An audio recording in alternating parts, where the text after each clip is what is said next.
तर BBL digital news मार्फत आज जे काही युवक उद्योगधंदे करतात त्यामध्ये आज यांनी पृथ्वी ॲग्रो गोट फार्म बोर जातीच्या शेळ्याचं शेळीपालन केलेलं आहे. त्यांची सविस्तर माहिती आपण आज या सरांकडून घेऊ.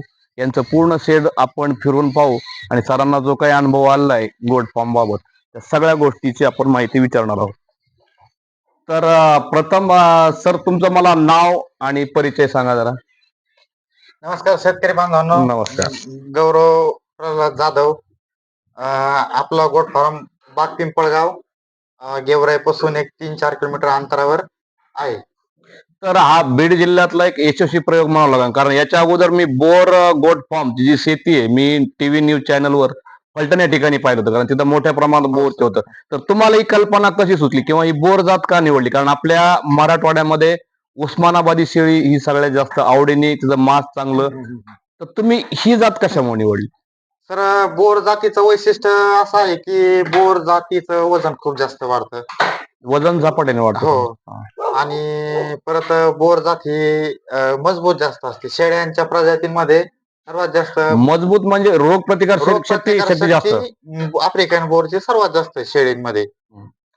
तर आता तुम्ही हे जे शेड केलंय स्ट्रक्चर, त्या शेडला अंदाजे किती खर्च आला बरं तुमच्या? तर शेडला सर आपल्याला आता जवळजवळ एक 9 लाख रुपये खर्च आलेला आहे शेडला. हा. तर यासाठी कोणत्या शासकीय योजनेचं तुम्ही अनुदान वगैरे घेतलंय, बँक लोन वगैरे घेतलंय का हा पैसा स्वतःचा तुम्ही वापरला? नाही, आपण हे सर्व घरीच केलेलं आहे. स्वतःच्या पैशातून उभारले. हो. तर आता हे जे शेळ्याचं चारा व्यवस्थापन आहे, तर याबद्दल जरा माहिती सांगा ना, कारण हे तुम्ही जो चारा शेळ्या खातात, हे चारा कोणत्या प्रकारचा हा वाळला चारा आहे? तर हा आहे तूर भुसा आहे. तर आपण शेळ्यांना एक चाऱ्यांमध्ये जे त्यांचं शेड्यूल असतं, सकाळी त्यांना खुराक असतो, परत सेकंड टाइम म्हणजे 10-11 वाजता त्यांना कोरडा चारा दिला जातो. म्हणजे त्याच्यामध्ये तूर भुसा, हरभरा भुसा असं. आणि ओल्या चाऱ्यामध्ये तुमचं चारा व्यवस्थापन कसं आहे ओल्या चाऱ्याचं? ओल्या चाऱ्यामध्ये आपल्याकडं मका असते लागवड केलेली, परत माळवेल गवत आहे, दसरथ घास आहे, मेथी घास आहे. तर आता एकूण शेळ्याची संख्या किती आहे आपल्या? माझ्याकडे सध्या छोट्या मोठ्या शेळ्यांची जी संख्या ती 50-55 पर्यंत आहे. तर आता यासाठी जो ओल्या चाऱ्याचं तुम्ही व्यवस्थापन केलं ते किती गुंठ्यामध्ये किंवा एकर मध्ये केलं या शेळ्याच्या चाऱ्याचं? तर हे आपलं एकर मध्ये असतं ते. एकर मध्ये हा, किती एकर मध्ये चारला? एक एकर मध्ये आपण एक 50-55 शेळ्या, म्हणजे 1 एकर मध्ये 55 शेळ्याचा चारा, 50 ते 55 50 शेळ्या उत्पन्न होतं. तर सध्या शेळ्याची संख्या किती आहे आपल्या इथं?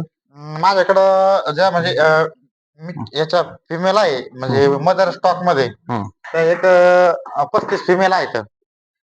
35 फिमेल. हो, आणि छोटे बारीक कड वगैरे किड्स आहेत. किड्स एक जवळ 15-16 किड्स आहेत. आता बोर जातीच्या हा तुमचं मेटिंग साठी जे आहे, तर हा एकच आहे का तुमच्या 55 शेळ्यासाठी एक सफिशियंट आहे का नाही, मेटिंग? आपण ब्रीडिंग साठी 2 मेल वापरतो. ब्रीडिंग साठी. ते पण वेगळ्या वेगळ्या जेनेटिक्सचे, हा. वेगळ्या वेगळ्या याच्यामुळे त्याच्यामुळे ते शेळ्यांना पण लागवडीला सोपं जातं आणि मेलला पण जास्त हे होत नाही. बरं, आता यामध्ये तुम्ही गोठ्यामध्ये मी पहिल्यांदाच पाहिलं हे लाकडी ज्या गोष्टी आहेत ह्या कशामुळे ठेवल्यात बरं शेळ्याला? तर हे कसं होतं, पावसाळ्यामध्ये, हिवाळ्यामध्ये किंवा जास्त पाऊस लागून राहिला तर ते शेळ्यांना थोडं गरमी त्या लाकडावर बसल्यावर किंवा वर असं बेड बेड प्रमाण पद्धत म्हणू शकतो की शेळ्यांना बसायला चांगली असते. तर माझा पण एक अनुभव, एका पशुवैद्यकीय अधिकाऱ्यासोबत माझी याबाबत चर्चा झाली होती की शेळ्या आजारी का पडतात. तर त्यांनी सांगितलं जे शेतकरी आहेत, शेळ्यामध्ये गोठ्यामध्ये जे शेळ्याचं मूलमूत्र आहे त्या मूलमूत्रापासून अमोनिया वायू तयार होतो आणि तो अमोनिया वायू जर शेळीच्या नाकामधून फुफ्सामध्ये गेला तर त्यांच्या रक्तवाहिन्यामध्ये प्रॉब्लेम, शेळ्या आजारी जास्त पडण्याचं प्रमाण आहे. तर त्यावर हे सोल्युशन मला तुमचं चांगलं वाटलं. चांगलं आहे. आणि तुम्ही अजून म्हणजे आउटलेट म्हणजे शेड मध्ये जे जास्त तयार होतं हवा वगैरे, शेड मध्ये खेळती हवा राहायला खेळती पाहिजे, हवा राहिली म्हणजे एक्झॉस्ट फॅन वगैरे हा. जसं आपण लावतो. जसं आपण एक्झॉस्ट फॅन वगैरे भरपूर ठिकाणी लावलेलं आहे. एक्झॉस्ट ते फॅन नाही घेतलं बरोबर ते ते. चालतंय. हा बरं, ठीक आहे. हा हे चालतं. झालं. हा पुढे हो चालेल. आणि आता हे करडाचं जरा मला, हे तुम्ही एक इथं केलंय, जरा व्यवस्थापन सांगा ना मला करडासाठी तुम्ही काय नियोजन? तर हे कसं असतं, पिल्ला घेतलं ते चालतं का ते? हो चालतं. पलीकडे येते ते बरोबर. हा, पलीकडे जाऊ आपण, काय अडचण नाही मध्ये.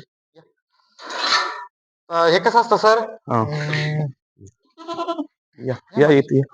बाहेर नाही गेलं त्याचं.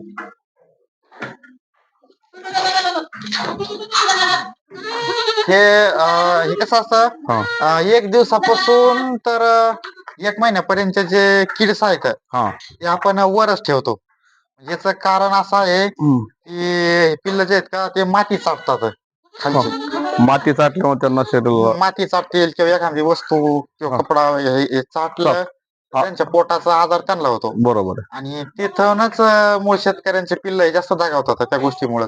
आणि त्यांचा ते आजार पण लक्षात येत नाही. हम्म. म्हणून हे एक महिना वर ठेवले, त्यांचे जे लस वगैरे असतील ते पूर्ण वरच द्यायचं आणि मग महिन्यानंतर ते खालच्या तर सेक्शन. तुम्ही लसीकरणासाठी पशुवैद्यकीय अधिकाऱ्याची मदत घेता का तुम्ही घरी सगळं स्वतः करता किंवा डॉक्टर वगैरे बोलवता? लसीकरणासाठी आपण पशुवैद्यकीय अधिकाऱ्यांचीच मदत घेत होतो. शासकीय वैद्यकीय अधिकारी येतात का तुम्ही प्रायव्हेट आपल्याकडे दोन्ही पण दोन्ही पण शासकीय पण येतात आणि प्रायव्हेट पण येतात. बरं, त्या करडाची विक्री व्यवस्था कशी आहे? तुम्ही करडू किती दिवसानंतर ही विक्री करता? आपण मेल जो म्हणजे करडांचे जे किड्स 3 महिन्यानंतर सेलिंगला. आता बाकी आपण जर पाहिलं शेळ्याच्या बाजारामध्ये वस्तू नगावर मिळतात, पण मी असं ऐकलं की जे बोर जातीच्या शेळ्या आहेत तुम्ही किलोवर विकता. किलोवर पण आणि नगावर पण. किलोचा साधारण काय भाव आहे बरं शेळ्याचा? तर बोरला 1000 रुपयापासून तर 1500 रुपये किलो पर्यंत भाव भेटतो तो. तुमचं विक्री व्यवस्थापन कसं आहे तुमच्या यामध्ये? आपलं विक्री व्यवस्थापन पूर्ण सोशल मीडियावरच. म्हणजे इन्स्टा, फेसबुक, व्हॉट्सअप या गोष्टीवर ह्या तुम्ही गोष्टीद्वारेच आपण सगळं पर्यंत पोहोचतो. बरोबर. आणखी मला विचार, तुम्ही पाण्यासाठी जे ऑटोमायझेशन केलंय, जरा मला या पाण्याच्या ऑटोमायझेशन बद्दल थोडी माहिती सांगा ना. हे तुम्ही जे केलंय तर ऑटोमायझेशन, याला खर्च किती येतो? याला खर्च आपल्या करण्यावर आहे सर. ते हम्म. आपण काय वापरतो त्याच्यावर आहे. हम्म. आणि हे पाण्याचं ऑटोमायझेशन असं आहे की शेळीला जितकं पाहिजे तेवढंच पाणी ह्या बाउल मध्ये येतं. बाउलमध्ये येतं. हा, शेळी आली की त्याचं ते तोंड हे होतं, हा. पाहिजे तेवढं ती पाणी पिती. हा. म्हणजे यानं ना पाणी खराब होतं आणि वेस्टेज पण वेस्टेज जात नाही आणि शेळ्यांच्या आरोग्याची पण काळजी राहते. बरं, आता ही वीट बांधली तुम्ही, ही वीट कशासाठी आहे जरा सांगा ना. हा. कॅल्शियमची वीट आहे. हा. म्हणजे एखाद्या शेळीच्या शरीरात कॅल्शियमची कमतरता काही जर असलं तर ही वीट आतून त्यांना भेटून जातं. ते चापतात त्याला. मग जसं आपण मीठ वगैरे घेतो अन्नामध्ये, तसं ते एक प्रकार आहे. तुमच्या शेळी पालनाचा नफा तुम्ही मासिक किंवा वार्षिक कसा आहे ते जरा सांगू शकता आपलं का? मासिक उत्पन्न जर धरलं तर एक लाख 1.25 लाखापर्यंत उत्पन्न. म्हणजे महिन्याला तुम्ही 1.25 लाख रुपये कमावता? हो. तर आज तुमचं शिक्षण वगैरे किती, काय पदवी वगैरे घेतली? शिक्षण BSc कम्प्युटर सायन्स झालेलं आहे. तुम्ही असं, तुम्हाला का नाही वाटलं बरं नोकरी करावं किंवा बाहेर उद्योग धंद्याला किंवा कंपनीमध्ये जावं, आता पुणे मुंबईमध्ये जावं? तो अनुभव आधी घेतलेला होता कंपनीचा. काय झालं नेमकं बरं कंपनीमध्ये? कंपनीचा अनुभव म्हणजे आपण म्हणजे दुसऱ्यांकडेच कामाला असतो ना. मग शेवटी आपण गुलाम असतो तिथं. गुलाम असतो. इथं तुम्ही स्वतः मालक आहेत तुम्ही. थोडी आहे मेहनत आहे शेळी पालन मध्ये. तुम्हाला वेळ द्यावाच लागतो शेळी पालनला. हे सर्व ज्यावेळेस तुम्ही मॅनेजमेंट करता त्यावेळेस तुम्हाला सर्व गोष्टीच्या जमून जातात. बरोबर. पण तिथं पगार काय होता? समजा पुणे मुंबईला तुम्ही कधी नोकरीचा प्रयत्न केला होता? पुणे मुंबई नाही बाई, संभाजीनगरला होतो. तिथं एक 10-12 हजार रुपये. 12,000. आज तुम्ही 1,00,000-1.25 लाख रुपये महिना कमवता. ही निश्चितच आजच्या तरुणासाठी चांगली गोष्ट आहे. आज तुम्ही आमच्या BBL डिजिटल न्यूज चॅनलला मुलाखत दिली आणि एक तरुणांना रोजगाराची संधी कशी असते किंवा एक तरुण आपल्या ग्रामीण भागात राहून सुद्धा 1.25 लाख रुपये महिना कसा कमवू शकतो याची छान माहिती दिली. त्याबद्दल धन्यवाद.